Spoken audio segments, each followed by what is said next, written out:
Fui yo quien destrozó la imagen de la Virgen de Guadalupe. Fui yo en casa de mi hermana Carmen durante la cena de Nochebuena. La arranqué de su pequeño altar en el salón, ese rincón que ella cuidaba con tanto esmero, y la estrellé contra el suelo de baldosas. Lo hice delante de mis sobrinos, niños pequeños con los ojos inundados en un mar de confusión y lágrimas, mientras gritaba que esa muñeca de yeso, ese ídolo pagano, la estaba condenando a ella y a toda nuestra familia. El sonido del yeso haciéndose añicos, esparciéndose en 1000 pedazos blancos y azules, fue para mí en aquel momento el aplauso de mi propia convicción, la música de la verdad que creía estar liberando. No sentí remordimiento, sentí el fuego de la justicia divina corriendo por mis venas. Mi nombre es Arturo, tengo 62 años, y durante casi toda mi vida he sido un predicador laico, un hombre de la Biblia. Nací y crecí aquí, en las afueras de una ciudad que se debate entre la tradición y la modernidad. Mi padre, un hombre de pocas palabras y manos callosas por el trabajo, me enseñó el valor del rigor y la disciplina.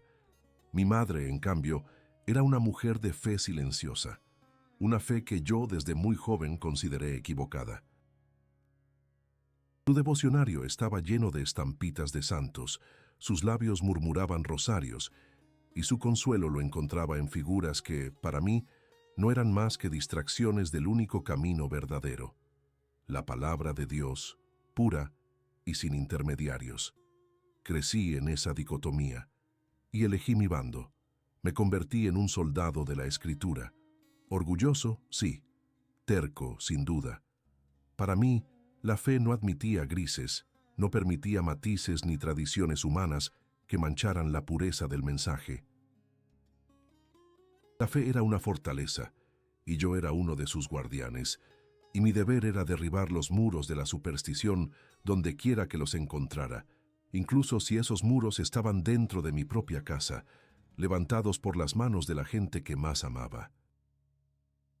Antes de seguir con esta historia, que os aseguro que es la más difícil y la más importante que he contado jamás, si sentís que este relato puede tocar vuestro corazón o el de alguien que conocéis, os pido que os suscribáis al canal, que le deis un me gusta a este vídeo para que llegue a más gente, y por favor, hacedme un favor personal, dejad un comentario diciendo desde qué ciudad o país me estáis escuchando. Me da una fuerza increíble saber que no estoy solo en este viaje, y me comprometo a leer cada uno de vuestros mensajes. Vuestra compañía, aunque sea a través de una pantalla, es un bálsamo para el alma.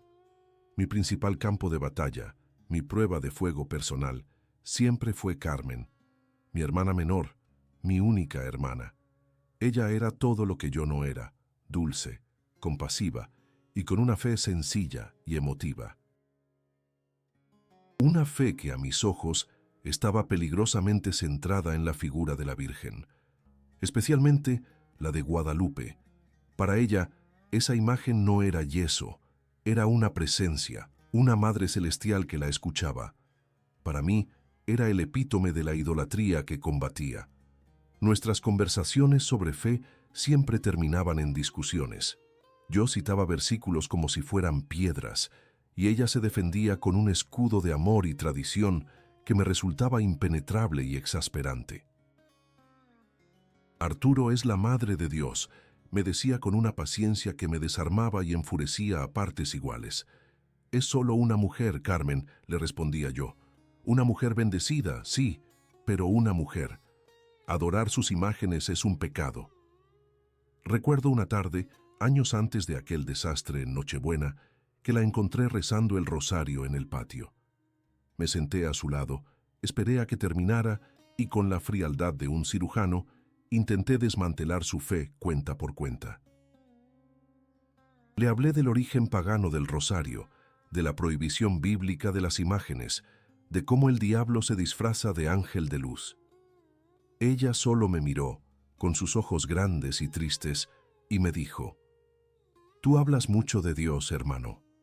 Yo solo intento hablar con Él». Esa frase me persiguió durante años, aunque en aquel momento la descarté como una simpleza sentimental.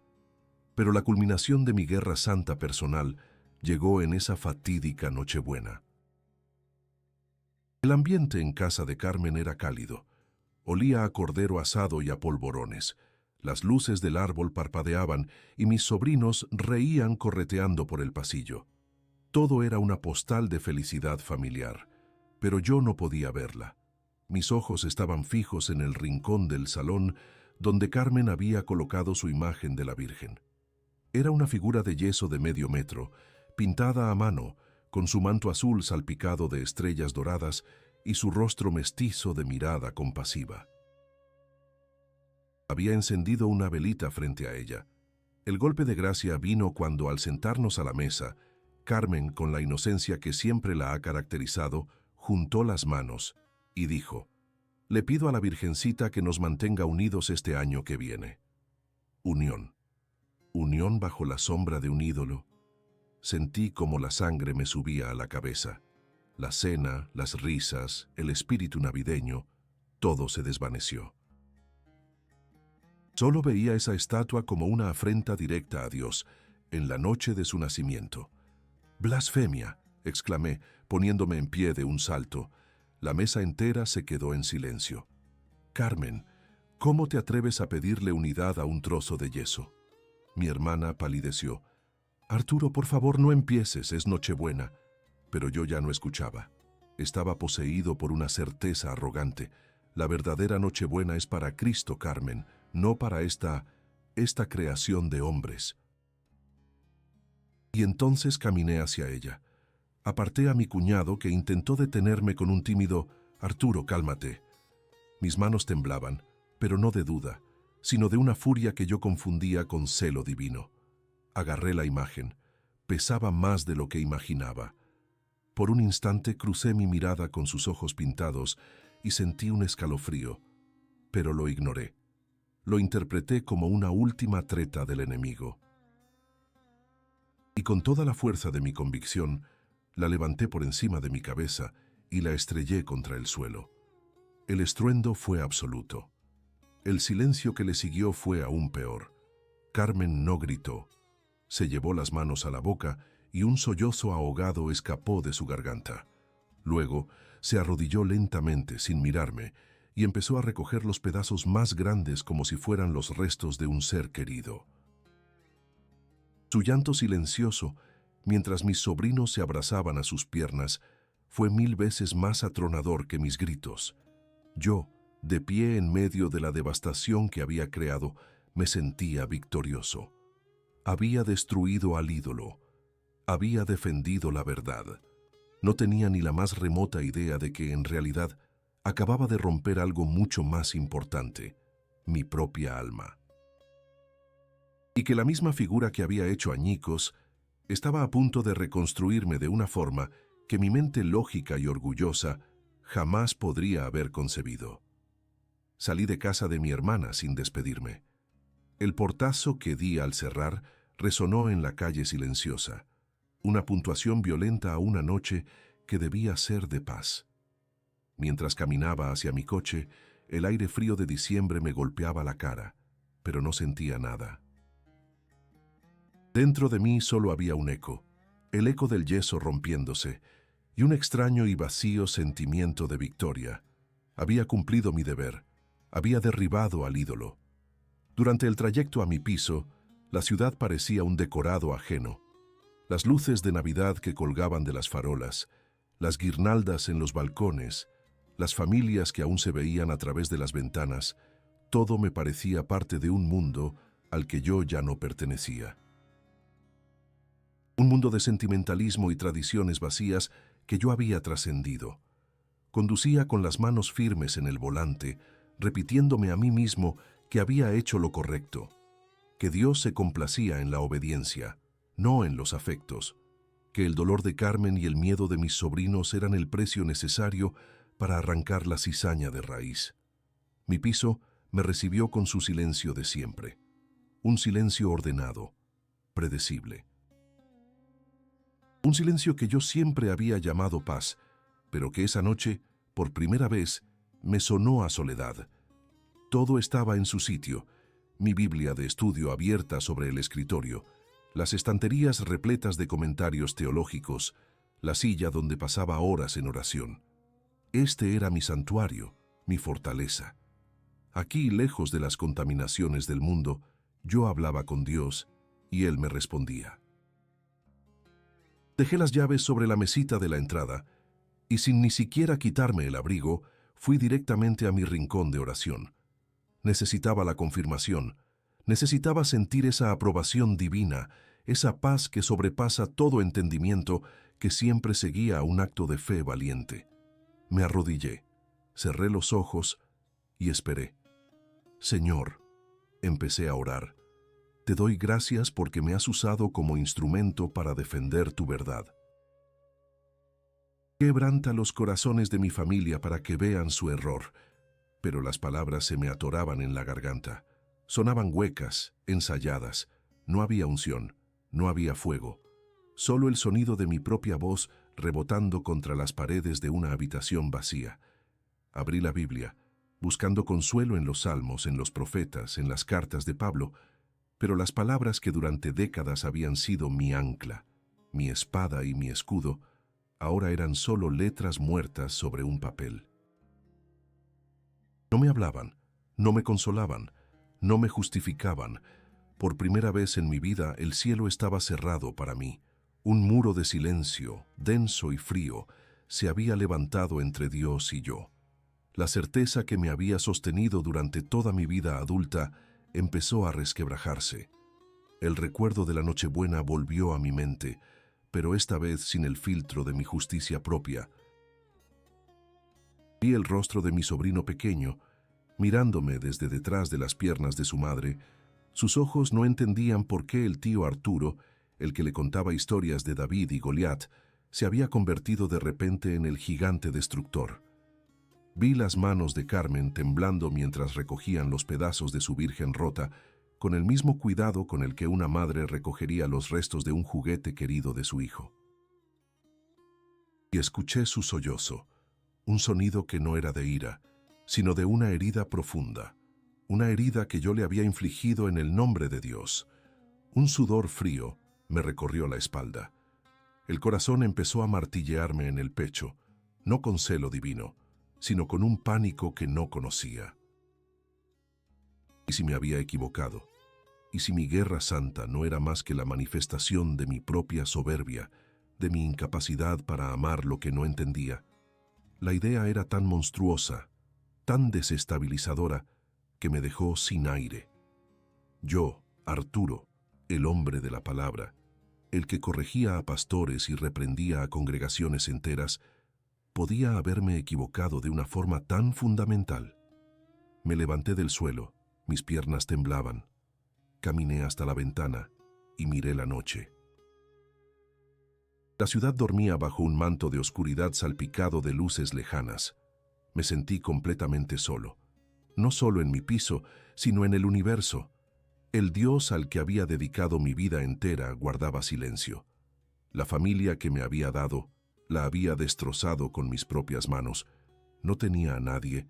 Si me moría en ese mismo instante, nadie se daría cuenta hasta dentro de unos días. El miedo que sentí no era un miedo reverencial a Dios.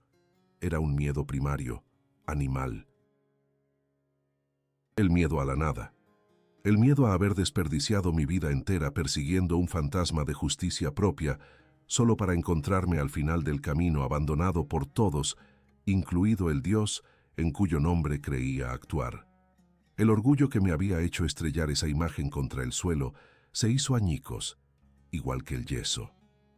Y en su lugar solo quedó un hombre viejo, asustado y roto, llorando en silencio en la oscuridad de una Nochebuena que él mismo había profanado. Y en esa soledad absoluta, uno se da cuenta de lo importante que es sentirse acompañado, aunque sea a la distancia.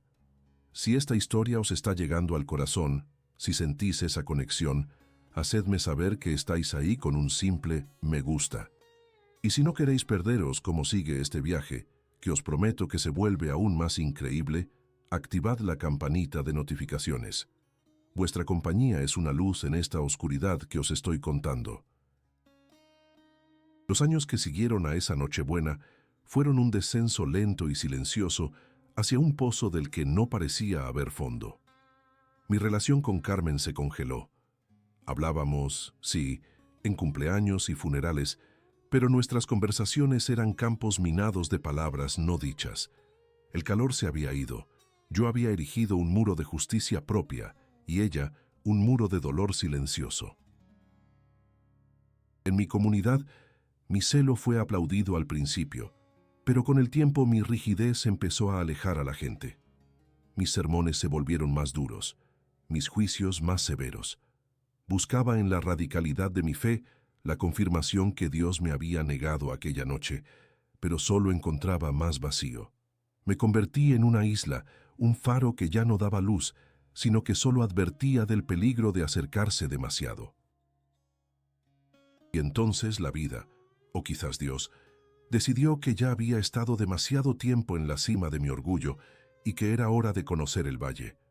Todo comenzó con un dolor en el pecho, un dolor que atribuía al estrés, a la edad.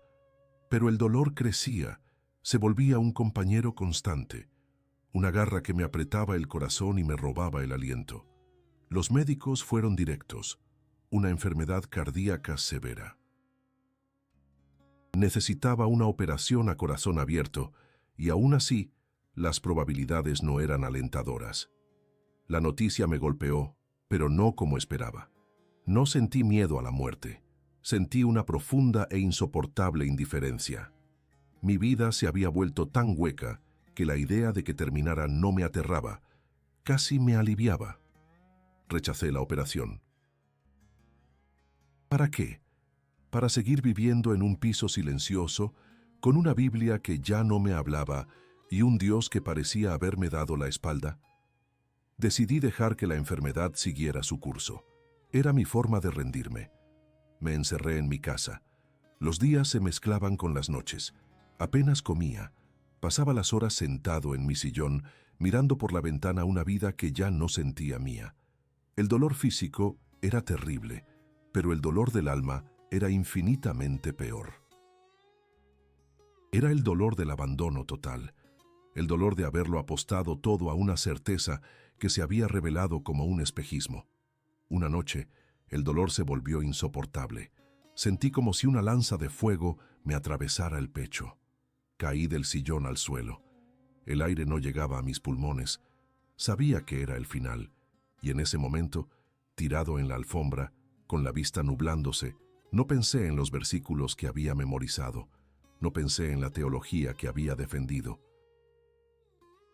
Solo un rostro vino a mi mente, el de mi hermana Carmen arrodillada, recogiendo los pedazos de su virgen rota, y por primera vez en décadas no sentí rabia ni justicia. Sentí una vergüenza tan profunda, tan aplastante, que me ahogó más que la falta de aire. «Perdón», susurré a la habitación vacía. «Perdón, Carmen». Y entonces todo se volvió oscuro. No sé cuánto tiempo estuve en esa oscuridad. Pudo ser un segundo o una eternidad. Pero de repente, no estaba en el suelo de mi salón. Estaba en mi cama. La habitación no estaba oscura, sino bañada en una luz suave. Una luz que no venía de la ventana ni de la lámpara.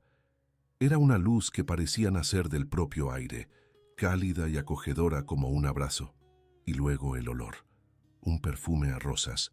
No el olor artificial de un ambientador, sino el aroma embriagador de un jardín entero floreciendo en pleno invierno, dentro de las 4 paredes de mi dormitorio. Mi corazón, que segundos antes agonizaba, ahora latía con una calma que no había sentido en mi vida. El dolor había desaparecido, y entonces la vi, de pie, junto a mi cama. No era una imagen, no era yeso ni pintura, era una mujer, una presencia viva, real. Vestía un manto azul cubierto de estrellas que parecían parpadear suavemente, y su rostro era el de una madre joven, mestiza, de una belleza serena y profunda. Sus ojos, oscuros y llenos de una compasión infinita, eran los mismos ojos que yo había visto pintados en la imagen que destrocé. Pero estos ojos estaban vivos y me miraban, no con ira, no con reproche. Me miraban con una tristeza que parecía contener todo el dolor del mundo. No sentí miedo, sentí que me habían encontrado, que después de toda una vida huyendo, por fin me habían alcanzado. No movió los labios, pero escuché su voz dentro de mi cabeza, en lo más profundo de mi alma. Era una voz que era a la vez un susurro y un trueno, una voz que derribó todos los muros de mi teología, de mis argumentos, de mi orgullo. Me llamó por mi nombre. Arturo, dijo, y en esa sola palabra sentí que me conocía desde antes de que yo naciera. ¿Por qué me persigues en el amor de mi gente? La piedra que arrojas contra ellos, la recibo yo. Esas palabras me rompieron en 1000 pedazos, pero no como yo había roto la imagen. Me rompieron para volver a armarme. De repente, lo vi todo con una claridad cegadora. Mi guerra no era por Dios, era por mí. Mi celo no era más que soberbia disfrazada. Al atacar la fe sencilla y amorosa de mi hermana, al despreciar los consuelos de la gente humilde, no estaba defendiendo a Cristo, le estaba arrojando piedras a su madre, estaba persiguiendo el amor. La vergüenza que sentí fue tan inmensa que quise desaparecer, convertirme en polvo. Pero su mirada no me lo permitió. Su mirada me sostuvo, me ancló. No me estaba condenando. Me estaba mostrando la verdad con una misericordia que yo no merecía. Lloré. Lloré como un niño sin control, con el rostro hundido en la almohada, y sentí una mano en mi cabeza. Una mano suave, cálida, que me transmitía una paz que sobrepasaba todo entendimiento. La paz que yo había buscado en vano en mis libros y mis oraciones. El sonido del teléfono fue como una sentencia o una tabla de salvación. No lo sabía. El camino que se abría ante mí era aterrador y desconocido. Si sentís la necesidad de seguir caminando conmigo en esta oscuridad para ver si al final hay luz, os agradecería un me gusta para darme fuerzas, y no olvidéis activar la campanita, porque lo que viene después lo cambió todo para siempre. El timbre del teléfono me devolvió a la realidad, o a lo que fuera que fuese esa nueva realidad. El sonido era estridente, violento, en comparación con la paz que había llenado la habitación. Abrí los ojos. Estaba en mi cama, no en el suelo. La luz del amanecer se filtraba por la persiana. El dolor en mi pecho había desaparecido por completo. No una mejoría, no un alivio, una ausencia total, como si nunca hubiera existido. Me senté de golpe, esperando el mareo, la punzada, pero no llegó nada. Estaba bien, más que bien. Me sentía renovado, como si hubiera dormido durante 100 años, y entonces lo noté de nuevo. El perfume a rosas, persistente, flotando en el aire de la habitación, como un testigo silencioso. Mi primera reacción no fue de gratitud, fue de puro y absoluto pánico intelectual. Mi mente, esa fortaleza lógica que había construido durante 60 años, se puso en marcha a toda velocidad para encontrar una explicación. ¿Una alucinación? Claro, una alucinación provocada por la falta de oxígeno en el cerebro durante el ataque al corazón. Tenía sentido. El cerebro en su agonía crea visiones, fabrica consuelos. La imagen de la Virgen, pura culpa. Mi subconsciente, atormentado por lo que le hice a Carmen, proyectó la imagen que más me acusaba. El perfume a rosas, una memoria olfativa, quizás del jardín de mi madre cuando era niño. Todo tenía una explicación racional, clínica, psicológica. Me aferré a esas explicaciones como un náufrago a una tabla.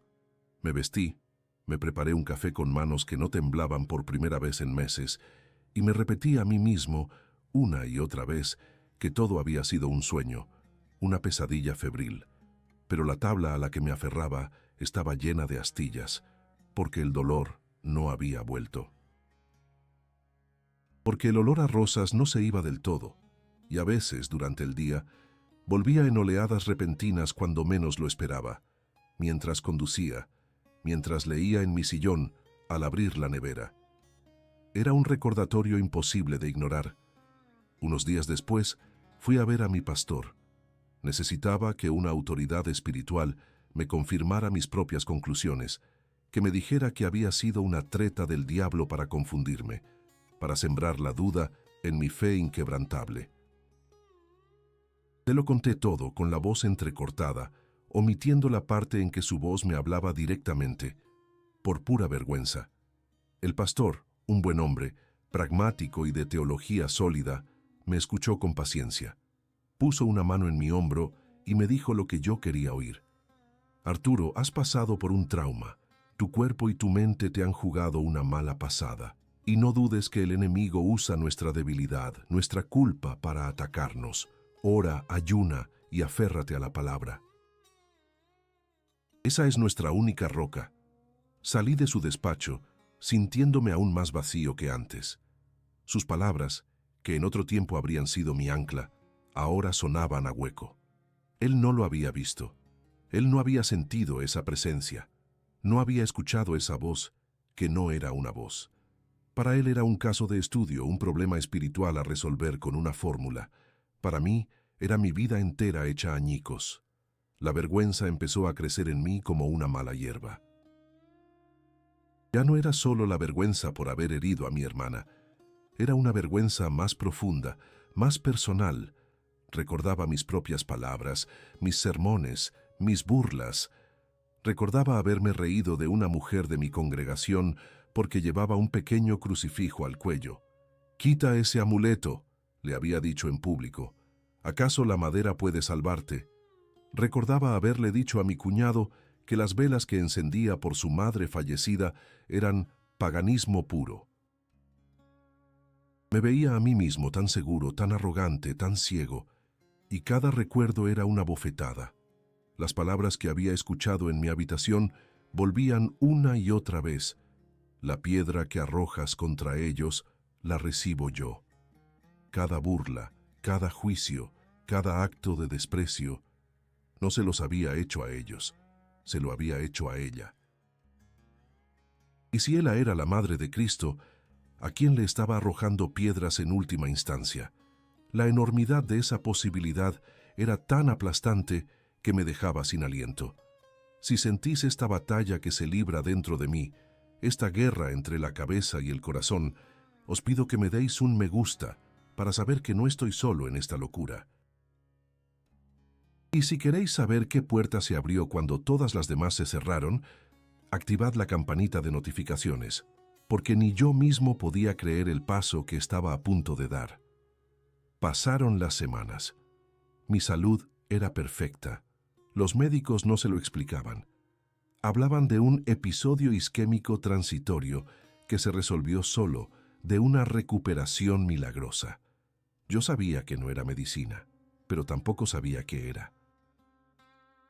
Vivía en un limbo, un desierto espiritual donde mis viejos mapas ya no servían. Una tarde de sábado, conducía sin rumbo por la ciudad, con la cabeza hecha un ovillo de dudas y recuerdos. Y entonces pasé por delante de la parroquia de mi hermana, la parroquia de Nuestra Señora del Carmen, una iglesia de ladrillo rojo, modesta, con un pequeño campanario. Cientos de veces había pasado por delante, siempre con una mueca de desdén. El nido de la idolatría. El centro de la superstición. Pero ese día algo me hizo frenar. Aparqué el coche en la acera de enfrente y me quedé mirando. La gente entraba y salía. Familias, ancianos, jóvenes. No parecían almas perdidas y condenadas. Parecían gente normal, buscando consuelo. Y entonces tomé la decisión más aterradora de mi vida. Apagué el motor, abrí la puerta y crucé la calle. Cada paso era una traición a todo lo que yo había sido. Sentía las miradas de todos sobre mí, aunque nadie me prestaba atención. Me sentía como un espía en territorio enemigo. Empujé la pesada puerta de madera y entré. El aire dentro era fresco y olía a incienso, a cera y a algo más, algo antiguo. El silencio era denso, roto solo por el murmullo lejano de una mujer rezando. Mis ojos, acostumbrados a la austeridad de mis templos, se vieron abrumados. Las vidrieras de colores, las estatuas de santos en sus nichos, el Vía Crucis en las paredes, todo lo que yo había llamado distracción y abominación. Mi primer impulso fue dar media vuelta y salir corriendo, pero mis pies se quedaron pegados al suelo. Caminé casi de puntillas por el pasillo lateral, buscando la sombra, la invisibilidad, y me senté en el último banco, en la esquina más oscura de la iglesia. Desde allí lo observé todo. Vi a una joven encender una vela ante una imagen de San Antonio. Vi a un hombre mayor arrodillado, con la cabeza entre las manos, frente al sagrario. Vi a mi hermana Carmen. Estaba en uno de los bancos delanteros, con un pequeño grupo de mujeres rezando el rosario. Y entonces mi mirada se fijó en la imagen que había en el altar lateral. Era ella, la Virgen, no la de Guadalupe, sino la del Carmen, con el niño en brazos, con su escapulario marrón. Una estatua de madera policromada, probablemente de más de un siglo de antigüedad. La miré y mi mente de predicador empezó su letanía de siempre. Es madera, es pintura, es un ídolo tallado por manos humanas. Éxodo 24, no te harás imagen. Pero por primera vez las palabras no tenían fuerza, porque ya no veía solo madera y pintura. Veía los ojos que me habían mirado en mi dormitorio. Recordaba la mano que me había consolado. Recordaba la voz que me había llamado por mi nombre, y un conflicto brutal estalló dentro de mí, en el silencio de esa iglesia. Mi mente gritaba, «Es yeso, Arturo, es una mentira». Pero mi alma, por primera vez en 62 años, susurraba una pregunta tímida, aterradora y llena de una posibilidad insondable. ¿Y si no lo es? Me quedé allí en ese último banco, un hombre roto en la casa que había despreciado toda su vida, y por primera vez, en lugar de juzgar, empecé, muy a mi pesar, a escuchar. Me quedé allí, en aquel último banco, durante no sé cuánto tiempo. El rosario terminó, la gente empezó a marcharse, y mi hermana Carmen, al pasar a mi lado, se detuvo en seco. Nuestros ojos se encontraron a través de la penumbra de la iglesia. No hubo sorpresa en su mirada, ni reproche. Solo un reconocimiento cansado, como si hubiera estado esperándome en ese mismo banco durante años. No dijimos nada. Simplemente me levanté y la seguí fuera. En el atrio, bajo la luz anaranjada del atardecer, finalmente hablé. Le conté todo. El ataque al corazón, la oscuridad, la luz, el perfume a rosas, la presencia junto a mi cama y la voz que me había deshecho por dentro. Lloré mientras hablaba, sin importarme la gente que pasaba. Carmen me escuchó en silencio, y cuando terminé solo me abrazó. Un abrazo que derritió años de hielo. La noticia, como era de esperar, corrió como la pólvora, primero en el círculo más íntimo, y luego se expandió. Mi antiguo pastor me llamó, su voz cargada de una preocupación genuina pero equivocada. «Arturo, es un engaño del diablo», me suplicaba. «Se disfraza de ángel de luz para apartar a los elegidos. Vuelve a la palabra, hermano, no te dejes seducir por visiones». Viejos amigos de mi congregación venían a mi casa, con sus Biblias abiertas, listos para un exorcismo teológico. Me citaban los mismos versículos que yo había usado como armas durante décadas. «Es una alucinación, Arturo. La culpa te ha hecho ver cosas», me decían unos. Otros eran más crueles. «Siempre fuiste un extremista, ahora has perdido el juicio del todo». Los vecinos me miraban con una mezcla de lástima y burla. Me convertí en el loco del barrio, el predicador que se había vuelto católico por un sueño. Pero algo en mí había cambiado para siempre. El viejo Arturo se habría enzarzado en debates interminables, habría contraatacado con más versículos, habría gritado para defender su postura. El nuevo Arturo simplemente escuchaba, y cuando me pedían una explicación, cuando me exigían una defensa, yo no discutía. Solo respondía con una calma que ni yo mismo entendía, mirándolos a los ojos. Fue la experiencia más real de mi vida. Y en esa frase se acababa toda discusión. porque contra la experiencia no hay argumento que valga. No necesitaba que me creyeran. Por primera vez en mi vida no necesitaba tener razón. Solo necesitaba ser fiel a lo que había vivido. Poco a poco, empecé a encontrar mi lugar, no en un edificio, sino entre la gente.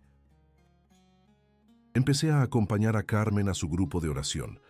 Al principio me sentaba al fondo, en silencio, como un extraño. Escuchaba sus peticiones, sus agradecimientos. Hablaban con Dios, con Jesús, con la Virgen, con una familiaridad que a mí me había sido negada por mi propia rigidez. Nadie me juzgaba. Me ofrecían un café. Me preguntaban cómo estaba.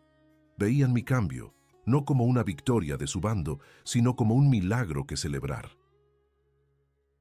Los símbolos que antes había despreciado empezaron a hablarme en un nuevo idioma. El crucifijo ya no era un amuleto, sino el recordatorio de un amor tan grande que abrazó la muerte.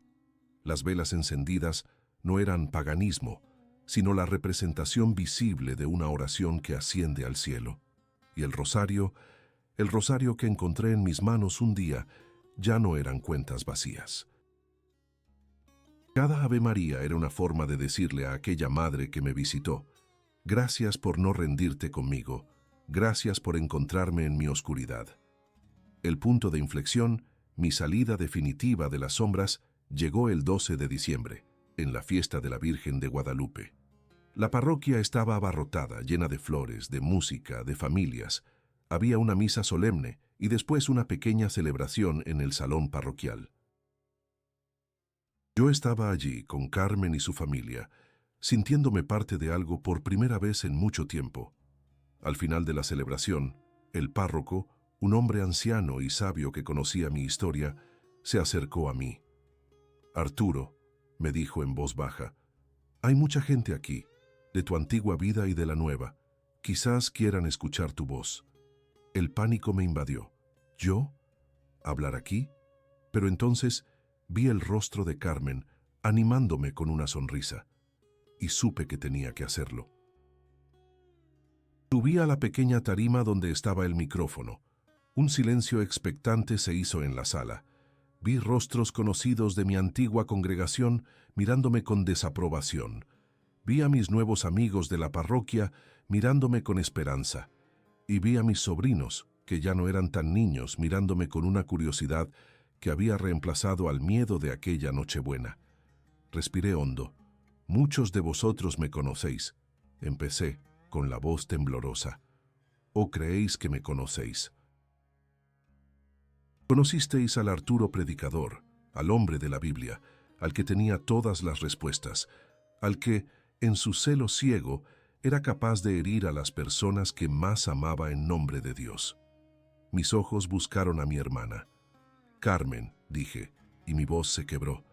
«Delante de Dios y de toda esta gente te pido perdón. Perdón por mi soberbia, por mi crueldad.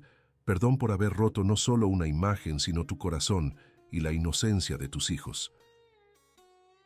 Las lágrimas corrían por el rostro de Carmen y por el mío. Yo era un hombre que creía que la fe era una fortaleza para defenderse del mundo, continué, dirigiéndome a todos. Pero mi fortaleza era una prisión, y Dios, en su infinita misericordia, tuvo que dejar que me estrellara contra mis propios muros para poder rescatarme. Tuve que llegar al fondo del pozo, a la puerta de la muerte, abandonado por el Dios que yo había fabricado a mi imagen y semejanza, para encontrarme con el verdadero rostro del amor. Y ese rostro, para mí, fue el de una madre, la misma que yo había despreciado, la misma cuyas imágenes yo destruía, fue la que vino a buscarme a mi lecho de muerte. Aquello que yo, en mi soberbia, intenté destruir, fue precisamente lo que me levantó del suelo cuando estaba muerto en vida. Miré a la multitud. Mi viaje no ha sido un cambio de religión, no se trata de etiquetas, ha sido un trasplante de corazón, un corazón de piedra, orgulloso y rebelde, por uno de carne, capaz de recibir misericordia. He aprendido que la fe no es saber todas las respuestas, sino aprender a vivir con las preguntas, confiando en un amor que es más grande que nuestra lógica. He aprendido que a Dios no se le encuentra solo en un libro, por sagrado que sea, sino en el rostro del hermano, en la fe sencilla del humilde, y sí, también en el consuelo de una madre que nunca abandona a sus hijos, incluso al más terco y perdido de todos.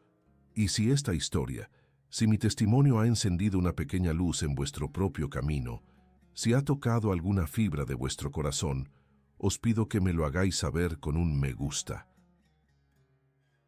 Es una forma de decir, no estás solo en tu lucha. Y activad la campanita de notificaciones, porque este viaje de descubrimiento apenas ha comenzado y quiero compartirlo con vosotros. Pero sobre todo, me gustaría pediros algo más personal. Contadme en los comentarios. ¿Habéis tenido alguna vez una experiencia que vuestra lógica no podía explicar, pero que vuestro corazón sabía que era verdad? Un momento de gracia, una señal, una paz inexplicable. Leeré cada una de vuestras historias, porque he aprendido que la fe se fortalece cuando se comparte y que en este camino nadie, absolutamente nadie, debería sentirse solo.